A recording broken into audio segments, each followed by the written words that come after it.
The last $10 bill. A stranger in the rain. A decision that seemed foolish, yet it opened the door to a life-changing journey. If you believe that kindness is never in vain, follow the story of Leora Wynn and the miracle called trust.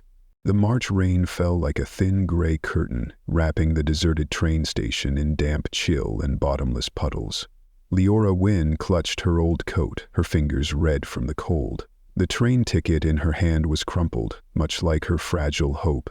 A job interview far away with no guarantee of what awaited, but it was all she had. On the electronic board, time crawled as if stretching the final breaths of someone exhausted. She had only a few minutes left. "Excuse me," a hesitant, soft male voice sounded beside her. She turned, startled. A young man stood there, shoulders trembling from the cold, hair plastered to his face, his thin coat soaked through. His eyes tired, honest green, met hers, as if clinging to a shred of humanity in a callous world. "I lost my wallet. I need $10.00 for a ticket home. I know it sounds strange, but if you can trust me, I'll pay you back." Leora didn't answer immediately. She had exactly one $10 bill left in her pocket, her last money. She'd planned to use it for a meal after the interview. If she gave it away, she'd have nothing, not even an excuse to comfort herself. The rain kept falling on the station roof, mingling with the sound of an approaching train. Her hand tightened in her pocket as if shielding the bill from the cold wind and from the choice she was about to make. She could turn away. She should turn away. But something in his eyes made her pause. Not forced pity, not pretense. It was exhaustion, shame, and a faint glimmer of hope, like the one she herself had once carried. "Do you have anyone to call?" she asked. "No. My phone's dead. I've tried asking others, no one would listen," he replied, his shoulders slumping slightly. "How do?" "I know you're not lying," she pressed. "You don't," he admitted. "But I swear, I just want to get home." A part of her, the part that used to smile more, the part not yet worn down by pain, spoke up. "Help him." For reasons she couldn't name, Leora pulled her hand from her pocket. The $10 bill rested in her trembling palm. "I don't know why," she said softly, "but I believe you." He took the bill as if it were a treasure. "I promise I'll pay you back," he said, his voice shaking. She gave a faint, sad smile. "Just get home safe." The train screeched as it pulled in. He nodded his thanks and hurried into the crowd boarding the train. Within seconds, he was gone. Leora stood still, the cold rain stinging her face. She didn't know his name. She wasn't sure he'd keep his word. But in her heart, instead of regret, there was a strange feeling, as if that irrational act somehow might be the most right thing she'd ever done. And so, with her last $10 on her worst day, Leora Wynn's life began to change, quietly, unnoticed, not even by her. The rain had stopped, but the wind still pierced through the gaps in her clothing like sharp needles. Leora Wynn's cheap canvas shoes made a squelching sound as she left the office building where she'd arrived late for her interview. "Sorry, the interviewer has left," the receptionist said with a bored smile, then turned back to her screen as if Leora had never walked in. Leora tried to explain, offered to wait, but there was no room for her, figuratively or literally. On her way back, the wind tore through the streets, stripping away the last scraps of her dignity. Where to go? Her tiny rented room had been reclaimed 3 days ago. The landlord stood at the door, his eyes sympathetic but firm. "I can't keep the room if you can't pay. Someone's ready to rent it tomorrow." Leora only nodded. No pleading. She no longer had the strength to beg. She hastily stuffed 2 sets of clothes, an old book, and a cracked screen phone into her backpack, then left in silence. She didn't cry, not then. Her chest felt hollow, like a room freshly emptied. That night, she sat in a hidden corner of the public library, the last place open all night. The harsh fluorescent lights and the smell of old books and stale coffee felt both familiar and alien. The security guard glanced at her, but didn't make her leave. It was only the first night. On the second night, they politely asked her to go. Park benches were her next option, cold, hard, and utterly unforgiving. But the night sky was silent, silent like the words she'd wanted to say that no one ever heard. She hugged her backpack tightly, trying to blend into the darkness. The days that followed passed as if time had lost all shape. Leora drifted between the library, job centers, shelters, but everywhere they asked for something she no longer had. An address, a phone number, hope. One pale afternoon, as she sat on a park bench drying her socks under the weak sunlight, a group of teenagers passed by. One threw an empty can at her and sneered, "Get a job." She didn't react, didn't look up. Humiliation was now familiar. That evening, the library closed for a holiday. Leora wandered until nearly midnight, then curled up in an empty bus stop. No more wind, but still cold, and for the first time in many nights, she cried. Not loudly, just silent tears that ran down her face, touched her collar, and vanished. She missed her mother, missed her laughter, her gentle hands, her voice, always soothing, "Everything will be okay." But there was no one to say that anymore. Only Leora, sitting alone, with an empty stomach and a fractured heart. Yet when dawn broke, she was still breathing, still there, still herself, though she had nothing left. On Tuesday morning, Leora returned to the park as usual. She chose the old bench near the statue of an unnamed general.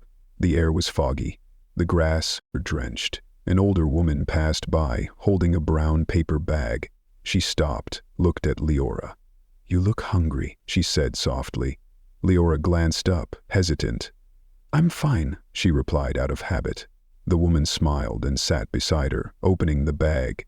"I always bring extra in the morning, just a habit." Inside was a sandwich, thick bread, deli meat, a smear of mustard. The simple aroma made Leora tremble. "I can't take it." "Is pride bigger than hunger?" the woman asked, and fell silent. Leora took it. Her hands shook. The first bite brought tears to her eyes. "Thank you," she whispered. The woman smiled kindly. "There's a soup kitchen called Hope Table on Monroe Street. They need help. Find Daphne Holloway, say Ashenvale sent you." Then she stood and walked away, leaving Leora with half a sandwich, a name, and the first spark of light after endless, dreamless nights. The weathered wooden sign reading Hope Table hung quietly on the old brick wall, as if it had been there a lifetime, waiting for the right person to arrive. Leora Wynn stood before the door for a long moment, her hands gripping the straps of her backpack, her heart caught between hesitation and fragile hope. Ashenvale had pointed her here, given her a sandwich and a simple introduction. Yet each step toward that kitchen felt heavy as stone. Inside, the smell of hot soup and toasted bread hit her, making her stomach twist. She found a woman with short hair, sleeves rolled up, holding a clipboard. Daphne Holloway. Her face was stern but not cold. When Leora stammered, "Ashenvale sent me," Daffy's expression softened. "That woman's got an eye for people," she said, handing Leora an apron. "You willing to work?" Leora nodded quickly. The apron was a bit big. The knife for cutting carrots felt unexpectedly heavy. But Leora didn't complain. That morning she quietly chopped vegetables, wiped tables, stacked trays, and learned the names of every root and leaf through the guiding glances of those around her. No one asked where she came from. No one looked at her with pity. She was just another person lending a hand. The line of people began to arrive. They were weary faces that still managed to smile. An old man with silver hair told a bad joke as he took his bowl of soup. A young man thanked her profusely and offered to mop the floor. A little girl with tangled hair gave Leora a crumpled drawing. A bright orange flower against a blotchy blue sky. Leora couldn't remember the last time someone had given her a gift. When noon ended, her feet ached. Her shoulders throbbed, but her heart felt strangely warm. For the first time in ages, Leora didn't feel invisible. She wasn't the homeless girl or the failure. Here, she was part of this small, meaningful rhythm of life. She kept coming back, Not for the food, though they always insisted she eat before leaving, but for the sense of being there. She peeled potatoes, scrubbed pans, folded napkins, pinned new menus to the board. She learned the names of those who came for meals, listened to their stories of loss and tiny miracles. Some had been engineers, some had written songs, some just wanted a place to eat in peace without being shooed away. One Thursday afternoon, after cleaning up, Daphne Holloway called Leora over and handed her a small envelope. A little token, you've earned it. Inside was a $20.00 bill, not enough to change a life, but enough for a bus ticket, a day's rest, a reminder she wasn't forgotten. She sat on the kitchen's front steps, watching the sunset paint the old rooftops orange. A gentle breeze carried the lingering scent of tomato soup. In her hand was the flower drawing, now slightly creased. She smoothed its edges, wondering if she wasn't being saved, but was slowly saving herself. Then, one ordinary noon, as Leora wiped tables in the soft sunlight, the door's bell jingled. She looked up. A man in a thick coat, neatly combed hair and polished leather shoes stepped inside, but it wasn't his clothes that stopped her cold. It was his eyes, green, gentle, and achingly familiar. The man, Cormac Vale, stood still at the door, smiling, and in that moment, the apron on her body, the faint smell of burnt bread from the kitchen, the golden light streaming through the window, all of it became the backdrop to something unbelievable. That $10 bill, from that day, had come back. The thin sunlight slanted through the small window of Hope Table, casting a golden glow over the worn wooden tables and stainless steel trays still faintly scented with tomato soup. Leora Wynn was wiping down the last table when the door's bell softly chimed. She looked up. The man stepped in, not the rain-soaked wanderer from that distant day, but a complete contrast, a thick black coat, a tasteful tie, polished leather shoes. Yet it was those eyes, deep green and honest, that froze her in place. He stopped a few steps away. "Hello." His voice was warm, more confident than before, but still tinged with a hint of hesitation. Leora set the rag down, her hands gripping the table's edge as if letting go would tilt the world. "Do I know you?" she asked softly. He tilted his head, a faint smile forming. "You might not remember clearly, but you trusted me when no one else did," and like a silent wave rising, the memory flooded back. The rain, the station, the trembling $10 bill. "You?" she whispered. "You're the man from the train station." He nodded. Cormac Vale. His name echoed in her mind like a reminder of fate. "I came back the next day," he said, "to the station. Asked at the ticket counter, but no one knew your name." He stepped closer. "I thought I'd never see you again." Leora stood still, her mind reeling between reality and the impossible. "Why are you here today?" she asked. "I was passing through the area, saw the sign, and something urged me to come in." She took half a step back, eyes narrowing with skepticism. No one in a suit stumbles into a volunteer kitchen in a poor neighborhood by accident. "What do you do?" she asked. He paused for a moment, then gave a small laugh. "Guess it is Colin Karras, KMHRKIVVS. Time to be honest." He pulled out a wallet, retrieved a matte black business card and handed it to her. She took it, glancing down. Cormac Vale, CEO, Navaspark Technologies founder, Vale Foundation. Her heart skipped. "Navaspark? You're the founder?" He nodded. "We develop learning software for public schools and run a foundation focused on community support." She still didn't understand. "Then, that day at the station?" Her voice grew hoarse. He sighed, stepping closer, his tone turning somber. "I was working on a project for the Vale Foundation, researching how society treats the homeless. I decided to experience it myself. 1 week with no wallet, no identity, just a person without a home on the streets." He gave a bitter smile. "The plan was solid, until I got pickpocketed on the first day." He paused. "And you were the only one who stopped, who looked at me like I was human." Leora lowered her head, her heart still racing. "I thought I was foolish," she admitted. He shook his head. No, you were human. That's rare these days. He reached into his pocket and pulled out a flattened bill, a $10 note. I've carried this with me for a year, he said. Not to repay you, but to remember the one person who believed in me when I had nothing. Leora reached out, her fingers brushing his as she took the bill. In that moment, everything that had happened felt orchestrated. She was no longer the homeless girl at the station. She was someone who had changed something, and now that change was returning, bringing with it a chance she'd never dared to dream of. That morning, Leora Wynn stepped into the Vale Foundation's building with slightly trembling legs and a thin, worn coat. She carried nothing but gratitude and a faint belief that she belonged here.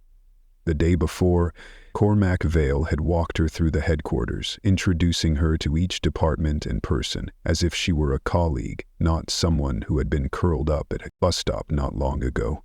No one here knew the full story. They saw only a young woman with bright eyes and a steady stance. No one asked about her past, only what she liked to do, what fields interested her, and if she was willing to learn.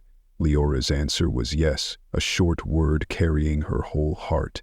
In the weeks that followed, she dove into training. She learned to write proposals, plan budgets, and measure community impact. She joined teams visiting shelters, schools, and free kitchens. Each place revealed a story, a line between pain and hope. Lear listened, took notes, asked questions, and for the first time she saw knowledge as a form of action, not a privilege. Cormac didn't oversee her like a boss, but like someone who believed in her. He never mentioned the $10, 0 cents. He didn't elevate him. He only occasionally smiled at her during meetings, as if reminding her of her worth, and that he'd known it from the start. Then one day, after she finished a small presentation to the community outreach team, Cormac handed her a thin gray folder. "This is yours," he said. Inside was the project proposal she'd scribbled in ballpoint pen on sticky notes. A mobile kitchen, a van that would travel the city, reaching those in need where they lived, instead of waiting for them to come. He'd helped her rewrite it, refine the budget, and draft a pilot schedule. The final line on the page: project approved, funded by Vale Foundation, led by Leora Wynn. She read it 3 times to believe it was real. When they took her to the lot to see the first prototype, a van painted pale blue with Open Hands Project elegantly scripted on its side, she burst into tears. On the launch night, she drove to the park where she'd once slept. The seasonal wind was still cold, but this time she stepped out of the van wearing an apron, carrying a steaming pot of soup and a name tag with her name embroidered on it. She ladled the first bowl, handed it to a frail, elderly woman, and held her hand for a long moment. Meals were served with kind words. She remembered every name, every pair of eyes. Some were silent, others shared their life stories. A young boy stared at her for a long time before whispering, "Were you ever like me?" She nodded. "Exactly like you." In the quiet moments between van routes, Leora began to see Cormac differently. Not just as a benefactor or a polished man, but as someone who showed up when it mattered, with a hot coffee, a just right word of encouragement, a look that made her feel she didn't have to be strong alone. They didn't name it, but it grew, quietly, steadily, like Leora herself, who, from someone who had lost everything, was now, day by day, giving back what she'd been given. On a rare rainless Saturday afternoon, Leora Wynn sat under an elm tree in the Central Park after a mobile lunch service. The wind rustled through the leaves, and amid nature's rhythmic hum she spotted a familiar figure. The elderly woman, with a woolen shawl and a simple brown paper bag, sat on a stone bench across the path, where it all began. Without hesitation, Leora walked over. "I've thought of you every day," she said as she sat down. The woman looked up, her eyes sparkling behind thin glasses. "And I've been keeping an eye on you," she smiled. Ashenvale, the name etched in Leora's heart like a mark of fate. The first person to see her not as a wretched soul, but as a human needing a hand. That sandwich, her warm voice, the suggestion of Hope Table, all of it had redrawn the map of Leora's life. They talked like old friends, simple exchanges about health, work, the pieces of everyday life. Then Leora shared about the Open Hands project, the nights driving through the city's dark corners, the faces like her own from before. "I think if you hadn't given me that sandwich, I'm not sure I'd have had the strength to believe in anything." Ashen quietly took her hand. "I didn't do anything special, just kept a habit of bringing an extra meal. But you chose to keep going." They sat in silence for a moment, listening to children playing nearby. Then Leora asked, "Did you know Daphne Holloway before? Why send me to that exact place?" Ashen tilted her head, her lips curling into a smile both playful and knowing. "Because I'm Cormac Vale's mother." Leora froze. The world inside her paused for a beat. The breeze blew through, but it couldn't dispel the shock rising within. "You're his mother?" she asked, slow and deliberate, as if needing time to believe what she'd heard. Ashen nodded. "He told me about the girl at the station, the one who gave him her last $10 without asking for anything. And I wanted to meet you. When I saw you curled up in the park, I knew instantly.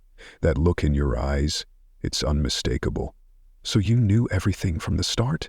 "Not everything," she said gently, "but enough to know you needed a chance and that you'd do something. Extraordinary if given one." Leora sat there, her heart pounding, her mind brimming with unformed questions. But above all was a feeling. Nothing, from the station to the sandwich to the kitchen van, had been random. Each moment was linked by acts of kindness. "I didn't pave the way," Ashen said, as if reading her thoughts. "You walked it. I just lit a dark corner so you wouldn't stumble." Leora didn't know how to respond. She just sat there, feeling small within a web of compassionate hearts that had quietly held her up. "I think I'm grateful to fate," she whispered. "No," Ashen said. "Be grateful to yourself for not giving up." As they parted, the sunset bathed the park in gold. Leora turned to walk away, her heart lighter than ever before. Behind her, the elderly woman remained on the bench, hands folded in her lap, her gaze following like a wordless farewell. That afternoon, sunlight spilled gold over the rows of vegetables in the community garden, newly built in partnership with the Open Hands project. She saw her brother, probably 17, still playing in the wild, with his friend Peter. She stood and walked him over to her, scampered between sprouting onion patches, while adults chatted, sharing seed packets like little secrets. Leora Wynn was checking the inventory in the shed when she noticed Cormac Vale waiting at the garden's edge, his gaze quieter than usual. Something in his stance told her today wasn't just about work. They walked slowly along a row of budding magnolias. For the first few minutes, neither spoke, only the rustle of leaves and the sound of their footsteps mingled. Then Cormac broke the silence, his voice soft and steady. "I got an offer from the board. They want to open a new branch in New York." Her head snapped up, her heart skipped a beat. "A new role," he continued, "leading a team to build the Open Hands model in a bigger city. And I told them I wouldn't go unless I could propose the same for you." She stopped, her hands tightened slightly on the strap of her canvas bag. "You mean move there together?" He nodded, his gaze not pressing, only honest. "We could do something bigger. Take what you've built here, bring it to a place that needs it." Leora didn't answer right away. She looked around the garden, at the spot where she'd helped an elderly man pick out seeds, where a shy girl had asked for a mint sprig to make soup, where she'd sat for hours drafting the first plan for the kitchen van. Every person, every moment here was a deep root within her. "I'm not ready," she said after a long pause. "Not because I don't believe in it, but because I still have so much to finish here." Cormac wasn't surprised. He nodded slightly, his smile sad but full of understanding. "I knew you'd say that, and honestly, I respect it." They sat on a stone bench near the fence, where vines were starting to curl around wrought iron. "Maybe this is a fork in the road," Leora said softly. Maybe, he replied, but only geographically, not in our hearts. She turned to look at him. You think we can keep this, despite the distance? He didn't hesitate. We've held on to it through so much already. A few different stops won't change what's grown from trust. She gave a small smile. You'll do something incredible in New York. And so will you. Here, he said, his eyes touching the unspoken roots of her belief. They made a plan. Cormac would move in the fall. Leora would keep running open hands in this city. They'd stay connected through late-night calls, shared reports, and messages sent before dawn. It wasn't a goodbye, just each tending a different branch of the same tree. As they stood, the sunset stained the sky purple. The breeze carried the scent of early blooms and a hint of the season's shift. Leora glanced back as if to hold the moment, and in her heart she knew some connections don't need the same path to stay forever entwined. A year later, the city no longer felt like a place that devoured hope. It had become a place where tiny seeds were nurtured into something grand. The Open Hands Project now had 3 kitchen vans, a volunteer team of nearly 40, and a community center with showers, skill classes, therapy spaces, and an art room. Leora Wynn wasn't just the executive director. She was trusted, cherished, and living proof of something she'd once doubted. Sometimes, a small act can spark an entire journey. That day, she arrived late to the project's 1-year anniversary celebration. She'd just finished a meeting with the city about expanding support to the West Side. Stepping into the hall, she froze at the sight. Photos hung on strings, each capturing a moment, a person, a small miracle. Hundreds of radiant eyes shining in the frames. A simple banner stretched across the room. 1 year, 1,000 hands. And among the crowd she saw him. Cormac Vale stood by the serving table, holding a bouquet of wildflowers, dressed in a simple yet elegant suit. His eyes, still that green, glimmering with something deeper than ever. She approached, her heart racing. You really came back? She said, her voice catching. He smiled softly. I promised. They didn't need many words. The room seemed to fade, leaving just them. Cormac reached into his inner pocket and pulled out a small object. But first he took out a bill, the old $10 note, worn but carefully preserved, without a single crease. I always carry it, he said. Not to repay a debt, but to remember. The moment you believed in someone who had nothing to prove his worth. He handed her the bill, his fingers brushing hers. Then he opened a small box. Inside was a simple, elegant ring, glinting in the warm light. You gave me trust when the world turned away, gave me a beginning when I seemed like an ending. So, he gave a soft laugh, his eyes glistening. Let me spend my life proving you were right. Leora couldn't hold back her tears. She saw herself from a year ago, drenched in the rain at the station, hands trembling as she handed over the bill. She saw him, a stranger in tattered clothes, eyes weary but honest. And now, they stood in a room full of light among people who had fallen and were rising again. She nodded. No words needed, just a yes from her heart. Applause erupted, hugs and cheers followed, but they kept looking at each other, as if the universe had just closed a miraculous circle. After the ceremony, they sat on the center's rooftop, under strings of lights and a star-filled sky.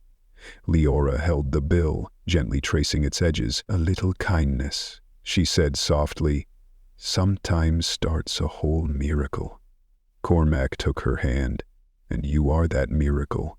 Not a fairy tale, not a dream, but reality, woven from loss, resilience, and a $10 bill full of trust. The story of Leora Wynn and Cormac Vale reminds us that a single act of kindness can change the course of a life. Thank you for joining us on Millionaire and Heart Stories. See you in the next journey, where trust always finds its way home.